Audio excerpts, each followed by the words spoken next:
In this video, you're going to learn exactly how to build a lead researching AI agent here on n8n. We're going to know exactly if they've been interested in your types of services before or if they need your services. This agent will be capable of scoring the lead as well based on your specific criteria. And then depending on the quality of the lead, we can notify our team via Slack if it's somebody that we should be paying more or less attention to. Or you've got leads that you want to do a little bit more research on, this is the exact system that you can plug in. The big benefit here is all to do with pre-qualification. So the fact that we can get information before ever having to even speak with the lead means that we can determine if we ever want to speak with them in the first place, if we should be putting more attention towards them, and ultimately this will just help drive better sales for your team.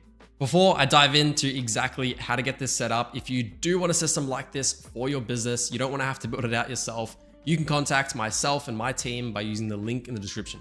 All right, so jumping right into it, this is n8n, and this is the multi-AI agent lead researcher system. So you'll see there's sort of 4 different parts to this system. Initially, we've got an AI interest search agent. So this is specifically for our agency. We obviously sell AI solutions, and so the purpose of this initial agent is to do some research and find out whether or not this lead or this company has ever expressed any interest in AI previously or anything similar. And that's going to give us a little bit more information as to what they might be looking for and how qualified this particular company is. Now, if you are obviously not selling AI services, you could obviously update this to be anything about your specific industry or the specific product or services that you're selling. Right after we've got that data, we're jumping into a general search agent. This is doing a really general search as it says. So it is going to be looking up the company very broadly, looking for as much information as it can get. We're plugging this directly into Perplexity, which is a great research tool that I use frequently for doing AI research, but still using the traditional search engines to find the most relevant and up-to-date information. This general search agent is not only looking at the specific company information, but it's also doing a more specific search towards the individual. Right after this, we're jumping into a lead scoring agent, which is taking all of that information and sort of comparing it against a criteria and determining 1 through 100, how do they rank? Once that's done, we're jumping into the final part where we are going to be sending all this information off to a Google Sheet to store it so we can view it. And then we're going to be routing that lead based on their score as a hot lead, a warm lead, or a cold lead. And depending on this, it's going to be a different notification that is sent to our team in Slack. And you can see on the left-hand side here exactly what this notification might look like coming into Slack. So in this case, I sent through my own details and it logged it as a score of 8. Obviously, my company would not be very qualified for my own services. You can see here it's scored it as 8. It says it's a cold lead and you get some more information about it. I'll do a live demo so you can see exactly how it works. So just clicking execute workflow, you'll see that this form pops up. At the moment, I've configured this specific system to use n8n's form submission, which just means that we are able to send our data in specific boxes on n8n's own form submission. Obviously, if you're building this out yourself and you've got a specific Calendly booking system, you've got cal.com, anything HubSpot for lead form submissions, you can just plug that specific platform directly into this so you don't have to worry about filling this all out manually. So for the company domain, I'm just going to type dentalclinic.com. Obviously, there's probably not one called dentalclinic.com, but you never know. And we're just going to type John Smith. And so we'll see if it comes up with anything, anybody that's even remotely similar to running a dental clinic that's named John or anything. So this here is the Google Sheet where all of these leads are going to get stored. And you'll see John Smith has just come in here now as well from dentalclinic.com. And you'll probably notice that the lead score has been set to 4. The AI interest score is very low, and it says that it hasn't really found much information on this company. Obviously, it's a made-up company, so it has sort of done the job here to give it a low score because it's likely this would be sort of a fake booking. But otherwise, it has given us some potential company solutions, giving us here AI-driven patient scheduling and reminders, a bunch of other stuff with billing, insurance claims, whatever, a bunch of different solutions that we could offer them. Let's dive into exactly how it works. So scrolling into the start of the workflow here, we've got our lead submission forms. I'm just using n8n's default lead form submissions. If I type n8n in the tools here, we'll see n8n form. And that is, once again, just for demo purposes, you would likely want to connect this into something like Calendly to immediately trigger this system when a new lead comes through. Right after this, we're jumping into our AI interest research agent. So once again, this is specific to our company. We sell AI services, so we're doing some research about their potential interest in our services. you would be able to obviously modify this specifically for your company or for whatever specific product that you sell. But ultimately, it's a very simple setup to do this. We're just using the AI agent step here. All I've done is prompted it to essentially use the tool of Perplexity. So this prompt just says you are an AI adoption research specialist. Your task is to research and identify any signals that this company has shown interest in, is using, or is exploring AI services and technologies. So it's very specific to the one task that it has at hand. It's going to be using Perplexity to research about this. And then I've got a bunch of targeted questions that can really help get the most information out of our searches. For example, we've got a part that's going to be looking specifically for job postings for AI or machine learning roles from their companies. So obviously, if the company we're looking to work with has made these posts or has interest in hiring these individuals, it's likely that they are serious about this type of implementation. Alongside this, obviously LinkedIn posts, news articles, their own website, industry reports, announcements and partnerships and whatever, all of that stuff, we want it to really force Perplexity to do specific research on and give us the best result possible. After this, we're telling it to provide us with a detailed report right here with some of the information that it finds and some of these key areas that we want to get info on. Once again, this is connected directly into the Perplexity tool.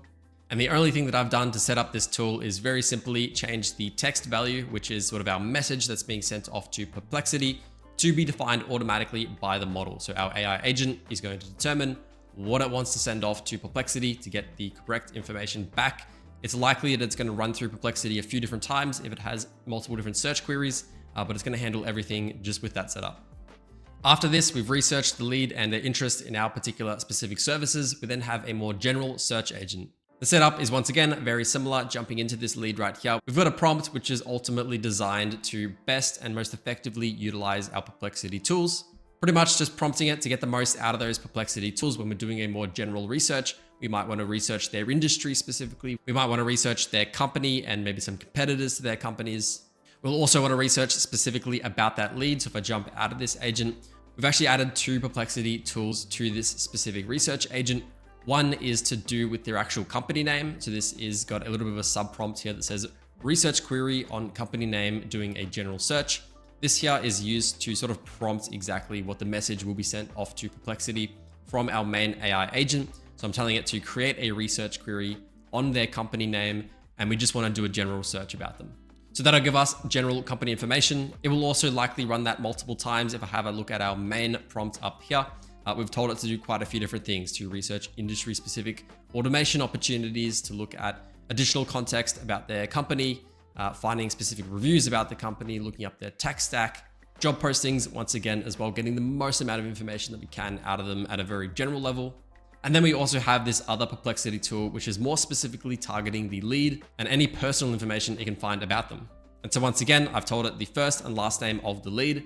And this, I have sort of specifically prompted it to do specific LinkedIn research. So this is called the Perplexity for LinkedIn research lead on LinkedIn Perplexity. So all I'm doing is telling it that when we do the search on lead, try to maybe add a tag to look up the LinkedIn URLs rather than just looking them up on the internet, as this will probably give us a bit more information about the specific individual. This is all going to get fed back into our main agent, of course, which once again has some instructions specifically on researching the lead. If you do want to get access to this complete prompt, I'll have this prompt as well as the entire agent workflow for a completely free download within my free school community, which is linked in the description. Outside of the user prompts that we have up here, we've got our system message, which really just has a bunch of variables from previously within our workflow. So we've got all of the information that's coming from the lead form submission, as well as all of the info that comes from our interest search agent. That's all just being fed into here to give it that best amount of context to learn as much as it can about the company and the lead. Connected into our lead intelligence agents right here, we've got an output parser. More specifically, what we're looking to get out of this agent is all of the information that we do want to store within our Google Sheet later on. And the way that we can really target it to specifically output a really specific set of values. So rather than outputting a big chunk of text that tells us about the lead, we want to split that up into some key areas that we can obviously give to myself on the Google Sheet to get some good insights out of. So all that we need to do is just toggle on require specific output format. And this makes it so that we can really tailor it to output specific values. You'll see the output parser will pop up on the agent itself, and then you can connect the output parser module directly into this. Then what you'll get is this JSON example. And all this is doing is telling our agent, here's an example of the output that we're looking for, and use this for your output. So here we've got a date, we've got an email, lead name, company name, monthly revenue, the AI interest summary, potential company solutions, a score, and decision maker. So our agent is just going to look at this. It's going to understand this is the type of output that we'd be looking for. We want to populate all of these fields as such. The score in this case is going to be a number. It's not a string like all of the other values. And we're going to be able to reference all of these values and variables specifically within our Google Sheets. One quick thing, I just removed the score. That was actually not necessary to be in this particular agent, as we've got a specific agent for that in the next step. So we can remove the score from here. Everything else though is exactly what we need. So once that's done, we can jump into the lead scoring agent specifically, which is pretty much, once again, it's taking all of the outputs from all of the previous agents and steps. We're feeding that into the system message for this agent, and then we've prompted it with a bit of a qualification criteria to give us a score from 0 to 100 on whether or not they're going to be qualified for our specific services. And very simply, it says you're a lead qualification specialist for an AI agency. Score this lead based on their fit for our AI implementation services. And then we've got our scoring criteria. So we want to make sure that they're doing over $50,000 a month. We want to have a look at their business maturity. How established are they? How many years have they been in business?